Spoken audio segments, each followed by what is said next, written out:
Hello everyone. सो एक update के साथ स्टार्ट करेंगे। तो कॉग्निजेंट की तरफ से यहाँ पर कम्युनिकेशन असेसमेंट के मेल भेजे जा रहे हैं। सो ये कॉग्निजेंट एजेंसी की जो हायरिंग है, आप देख सकते हो कुछ ऐसे मेल्स रिसीव हो रहे हैं। Dear candidate, greetings from Cognizant, we are please to share that you have been shortlisted for communication assessment. The assessment is mandatory to advance hiring process and the duration of the same will be 58 minutes. ठीक है, it's a sensitive assessment, hence we request you to complete the mandatory prerequisite well in advance to ensure a smooth assessment. 58 minutes का यहाँ पर assessment है। जो इनने main चीज लिखी है उसमें इन्होंने लिखा है कि देखो, आप अपनी एक तो ऑडियो क्वालिटी चेक को बहुत अच्छे से एक बार चेक कर लेना। ऑडियो जो क्वालिटी है वो अच्छी होनी चाहिए, वरना आपके असेसमेंट में प्रॉब्लम्स आ जाती हैं। ठीक है, बाकी इसमें डू डोंट्स दिए गए हैं आपको। इंस्टॉलेशन और एमएसबी ब्राउजर बताया गया है कैसे आपको इंस्टॉल करना है। ऑडियो सॉकेट प्रॉपर वर्किंग कर रहा है कि नहीं कर रहा है ये चेक करना है। और वेरी गुड इनबिल्ट माइक और माउंटेबल माइक इज प्रेफर्ड। देखो, इसके बारे में एक बार जरा बात कर लेते हैं ये लोग क्या कहना चाह रहे हैं, फिर प्रिपरेशन पे चलेंगे। थोड़ा सा आपको मैं बता दूंगा। तो देखो, सबसे पहले तो मैं आपको एक चीज बताना चाहता हूं कि अगर आपका कम्युनिकेशन असेसमेंट है, दो तीन चीजों का बहुत ज्यादा ध्यान रखना, वरना आपके लिए गड़बड़ हो जाएगी। पहला कि बिल्कुल ही नॉइस फ्री बैठना रूम में, जिसमें बिल्कुल भी नॉइस ना हो।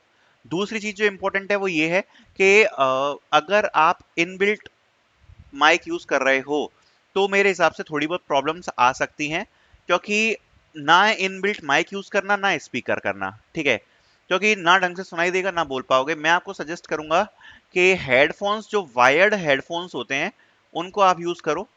जो वायरिंग वाले होते हैं, ठीक है, वो यहाँ पर बेस्ट है। आपको क्लियरली हर चीज सुनाई भी देगी और आप जो बोलोगे अगर उसमें माइक है, बढ़िया रिकॉर्ड भी हो जाएगा। अगर वायर्ड हेडफोन्स नहीं है तो ईयरफोन्स को यूज कर लो। ठीक है, ईयरफोन्स बेटर ऑप्शन है। डायरेक्ट स्पीकर और माइक यूज करोगे तो प्रॉब्लम्स हो सकती हैं। इसलिए मैं सजेस्ट करूंगा या तो हेडफोन्स यूज करो या फिर ईयरफोन्स यूज करो। ठीक है, बाकी की सब चीजें कॉमन ही है। बाकी अगर हम बात करें तो ये देखो, 58 मिनट का असेसमेंट है, मैंडेटरी है इसको क्लियर करना। क्लियर नहीं करोगे तो एडवांस प्रोसेस में नहीं जा पाओगे। 58 मिनट्स की ड्यूरेशन है। टोटल असेसमेंट को यहाँ पर 3 पार्ट्स में डिवाइड किया जाता है। रीडिंग, स्पीकिंग, रीडिंग, ठीक है, और स्पीकिंग और थिंकिंग, ये बोल सकते हो आप। अब यहाँ पर जैसे कि जो रीडिंग वाला सेक्शन है वो बहुत ही इजी है।